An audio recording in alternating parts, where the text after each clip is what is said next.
स्वागत है। आज हम एक बहुत ही दिलचस्प लेख पर बात करने वाले हैं। जीवन की 3 महत्वपूर्ण सीख। हाँ, और इसमें खास तौर पे वो 3 बातें हैं जो कहते हैं जिंदगी में कभी नहीं करनी चाहिए। बिल्कुल। ये स्रोत असल में हमें बड़े छोटे में पर बहुत गहरी बातें बताता है। हम्म। तो आज कोशिश यही रहेगी कि इन 3 सलाहों को समझें और उनके पीछे का जो तर्क है वो भी। हाँ, मतलब क्यों कहा गया है ऐसा? चलिए तो फिर शुरू करते हैं।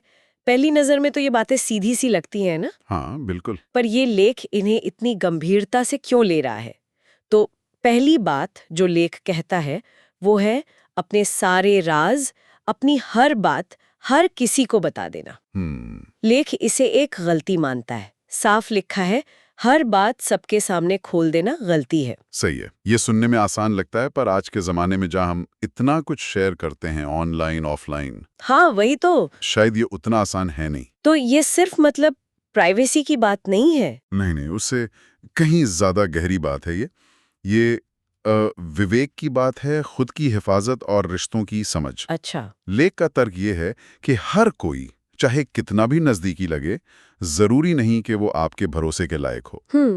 एक लाइन है इसने, हर दोस्त दोस्त नहीं होता, कुछ लोग मौके पर आपका राज आपके खिलाफ इस्तेमाल करते हैं। अरे बाप रे, ये तो थोड़ी कठोर बात लग रही है। हाँ, सुनने में थोड़ी सख्त है, पर ये हमें सोचने पर मजबूर करती है, रिश्तों की जो पेचीदगियां होती हैं उनके बारे में। हाँ, खासकर ये दोस्त वाली बात। हम तो दोस्ती को बहुत पाक रिश्ता मानते हैं। और होती भी है ज्यादातर। हाँ। पर शायद ये लेख याद दिला रहा है कि भाई, रिश्ते बदलते हैं, लोगों की अपनी मजबूरियां होती हैं, इरादे होते हैं। तो क्या इसका मतलब ये हुआ कि किसी पे भरोसा ही ना करें? नहीं नहीं, मुझे नहीं लगता स्रोत का मतलब ये है। वो शायद बात कर रहा है सोच समझ कर भरोसा करने की, विवेकपूर्ण भरोसा। अच्छा, मतलब ये समझना कि किसके साथ कितनी बात कहनी है, कौन सी जानकारी साझा करनी है, ये एक तरह की, आप कह सकती हैं, भावनात्मक समझदारी है। इमोशनल इंटेलिजेंस जैसा कुछ। बिल्कुल। ये पहचानना कि कौन सी बातें बिल्कुल निजी हैं और उन्हें किसके साथ कहना सुरक्षित है। ठीक है। लेख इशारा कर रहा है कि अपनी कमजोरियां या बहुत अंदर की बातें अगर गलत हाथों में चली गईं, तो आप खुद को असुरक्षित बना लेते हैं। हाँ, ये बात तो है। जानकारी, खासकर निजी जानकारी, वो एक तरह की ताकत है। उसे लापरवाही से बांटना खतरनाक हो सकता है। ये दिलचस्प बात कही आपने। जानकारी एक ताकत है। हम तो सोचते हैं कि अपनी परेशानियां बताने से सहारा मिलता है, कनेक्शन बनता है। और मिलता भी है, बिल्कुल मिलता है। पर ये लेख उसका दूसरा पहलू दिखा रहा है बिल्कुल कि वही साझा करना कभी-कभी उल्टा भी पड़ सकता है। बिल्कुल। तो ये एक संतुलन बनाने की बात है, खुलापन भी हो पर सावधानी भी। हम्म। और ये कोई एक बार का फैसला नहीं है, ये तो लगातार चलता रहता है। रिश्ते बदलते हैं, लोग बदलते हैं, काम आता है, और शायद आपके अंदर की आवाज भी। हम्म। स्रोत हमें ज्यादा शेयर करने के, मतलब ओवर शेयरिंग के जो नुकसान हो सकते हैं, उनके बारे में सावधान कर रहा है। चाहे वो सामाजिक शर्मिंदगी हो, या काम में नुकसान, या दिल को चोट पहुंचना। तो पहली सीख ये हुई कि अपना दायरा सावधानी से चुनें। समझें कि क्या सार्वजनिक करना है, क्या निजी रखना है। बिल्कुल। अच्छा, अब दूसरी बात पर आते हैं। वो भी रिश्तों से ही जुड़ी है, पर एक अलग नजरिए से। लेख आगाह करता है झूठ बोलकर रिश्ते बनाना। ये भी एक बड़ी बात है। हाँ, ये भी ऊपर से तो बिल्कुल साफ लगता है, भाई झूठ बोलना गलत है, कौन नहीं जानता। सही बात है। पर शायद लेख इसके नतीजों की गंभीरता पर ध्यान दिलाना चाह रहा है। कहता है झूठ टेम्पररी फायदा देता है, लेकिन देर तक चल नहीं पाता। ये अस्थायी फायदे वाली बात सोचने वाली है। क्या होते होंगे ये फायदे? हाँ, और वो अस्थाई फायदा कई बार बड़ा लुभावना लगता है ना। हाँ। जैसे कोई मुश्किल सिचुएशन टाल दी, किसी को इम्प्रेस कर लिया, या अपनी कोई कमी छुपा ली एक छोटे से झूठ से। हाँ बिल्कुल। लेकिन लेख का तर्क यह है कि ये एक फिसलन भरी ढलान है। एक झूठ बोला, फिर उसे छुपाने के लिए दूसरा, हाँ फिर तीसरा। बिल्कुल एक जाल सा बन जाता है। बिल्कुल। और धीरे धीरे सच्चाई इतनी छुप जाती है कि रिश्ते की नींव ही खोखली हो जाती है। और इसका नतीजा, लेख साफ कहता है, झूठ से ट्रस्ट टूट जाता है और रिस्पेक्ट भी खत्म हो जाती है। भरोसा और सम्मान। और ये दोनों चीजें तो किसी भी अच्छे रिश्ते की जान होती हैं, चाहे वो पर्सनल हो या प्रोफेशनल। बिल्कुल। यहाँ लेख ईमानदारी को सिर्फ एक नैतिक गुण नहीं बता रहा, वो इसे एक व्यावहारिक जरूरत बता रहा है। अच्छा। क्योंकि जब भरोसा टूटता है तो उसे दोबारा बनाना बहुत मुश्किल है, बहुत ज्यादा।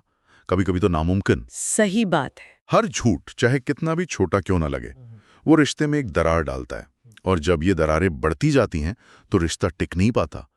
लेख हमें याद दिला रहा है कि धोखे का असर बहुत लंबे समय तक रहता है, और ये सिर्फ उसे चोट नहीं पहुंचाता जिससे झूठ बोला गया, बल्कि झूठ बोलने वाले को भी। हाँ, उसके अपने चरित्र को, उसके आत्मसम्मान को भी नुकसान पहुंचता है।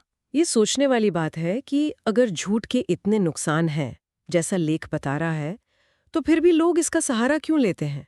डर या असुरक्षा या कुछ पाने का लालच? शायद ये सब वजह हो सकती हैं।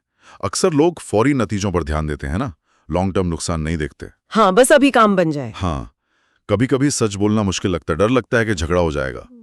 लेकिन लेख का संदेश साफ है, ईमानदारी शायद शुरू में मुश्किल लगे, पर लंबे समय में यही टिकाऊ रास्ता है। और ये सिर्फ बड़े झूठों की बात नहीं है, छोटी छोटी बातों में भी सच बोलने की आदत डालना, ताकि भरोसे का एक कल्चर बन सके। तो दूसरी सीख ये हुई कि रिश्तों की बुनियाद सच्चाई पर रखें, क्योंकि झूठ से शायद थोड़ी देर का आराम मिले, पर आखिर में वो भरोसे और सम्मान को खत्म कर देता है। बिल्कुल। चलिए, अब आते हैं तीसरी और आखिरी बात पर, जिसे लेख एक बहुत बड़ी गलती मानता है, अपने पेरेंट्स, बुजुर्गों को इग्नोर करना। हाँ, अपने माता पिता या बड़े बूढ़ों को नजरअंदाज करना। ये थोड़ा अलग बिंदु है। ये सीधा पीढ़ियों के रिश्तों और सम्मान से जुड़ा है, और लेख इस पर काफी भावनात्मक जोर देता दिख रहा है। कहता है, उनके बिना हम कुछ नहीं, उनका एक्सपीरियंस और दुआ ही हमारी असली ताकत है। ये लाइन, उनका अनुभव और दुआ ही हमारी असली ताकत है, इसमें बड़ा वजन है। हाँ, बिल्कुल। ये बात उन समाजों में ज्यादा गहराई से महसूस की जाएगी जहां परिवार और बड़ों का सम्मान पारंपरिक रूप से बहुत अहम माना जाता है। हाँ, लेकिन इसका एक यूनिवर्सल पहलू भी है। लेख सिर्फ जज्बाती फर्ज की बात नहीं कर रहा, वो एक तरह से ज्ञान के खजाने को नजरअंदाज करने के खतरे की बात भी कर रहा है। अच्छा, कैसे? देखिए, बड़े बूढ़ों ने जिंदगी के उतार चढ़ाव देखे होते हैं, उनके पास तजुर्बों का ऐसा भंडार होता है जो शायद हमें कहीं और से ना मिले। ये तो है। लेकिन इससे सबसे बड़ी गलती कहता है उन्हें इग्नोर करना या उनकी बात ना मानना। अब यहाँ नजरअंदाज करने का क्या मतलब हो सकता है? सिर्फ सलाह ना मानना, या उनसे मिलना जुलना कम कर देना, उनकी देखभाल ना करना। हाँ, मुझे लगता है जिस तरह लेख इसे पेश कर रहा है, नजरअंदाज करने में ये सब कुछ आ सकता है।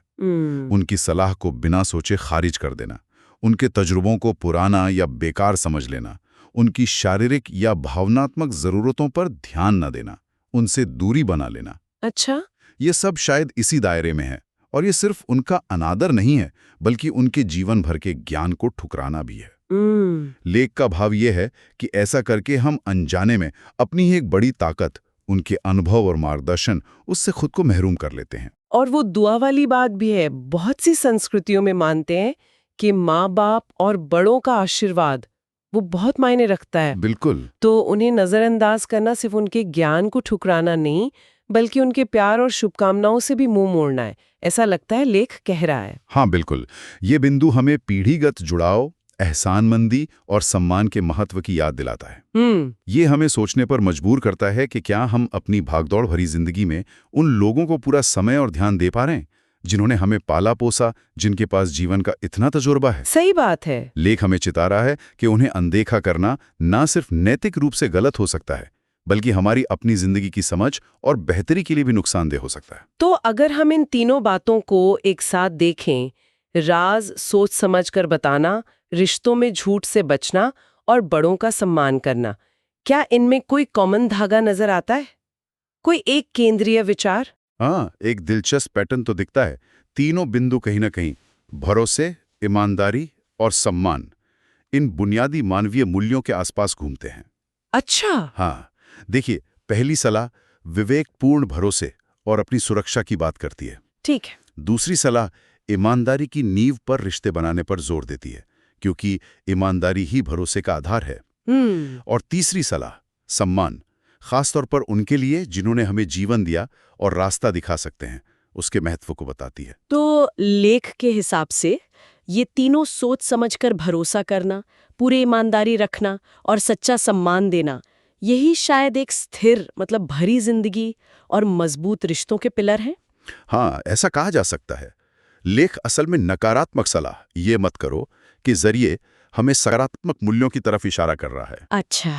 ये बता रहा है कि इन गलतियों से बचकर हम बेकार की उलझनों, धोखे और भावनात्मक तकलीफ से बच सकते हैं। हाँ। ये बातें सुनने में बहुत बुनियादी लग सकती हैं, पर जैसा लेख की गंभीरता से लग रहा है, इन्हें जीवन में उतारना शायद उतना आसान नहीं होता और इन्हें नज़रअंदाज करने के नतीजे गंभीर हो सकते हैं। तो ये थी जीवन की 3 महत्वपूर्ण सीख पर हमारी आज की चर्चा, खास तौर पर उन 3 कामों पर जो लेख के मुताबिक करने से बचना चाहिए। हाँ, हमने देखा कि कैसे राज खोलने में सावधानी, रिश्तों में सच्चाई और बड़ों का आदर, ये सब कितना जरूरी है। इस पूरी बातचीत के बाद मेरे मन में एक ख्याल आ रहा है। हाँ, बताइए। देखिए, लेख ने हमें बताया कि क्या नहीं करना चाहिए, लेकिन अगर हम इसका पॉजिटिव पहलू देखें, मतलब अगर इन सलाहों को पलट दें और सक्रिय रूप से इन्हें अपनाएं, जैसे सोच समझकर भरोसा करना और उसे निभाना भी, पूरी ईमानदारी से रिश्ते जीना, अपने बड़ों का सक्रिय रूप से सम्मान करना, उनसे सीखना, उनकी देखभाल करना, हाँ, तो ये सक्रिय कदम किसी की जिंदगी और रिश्तों को किस तरह और बेहतर बना सकते हैं। ये एक अच्छा सवाल है। ये सवाल शायद हमें लेख के संदेश को और गहराई से समझने में मदद करे कि सिर्फ गलतियों से बचना ही काफी नहीं है, बल्कि सही मूल्यों को सक्रिय रूप से जीना ज्यादा मायने रखता है। बिल्कुल। बिल्कुल। इसी विचार के साथ आज की चर्चा यहीं समाप्त करते हैं। उम्मीद है ये बातें आपको सोचने पर मजबूर करेंगी।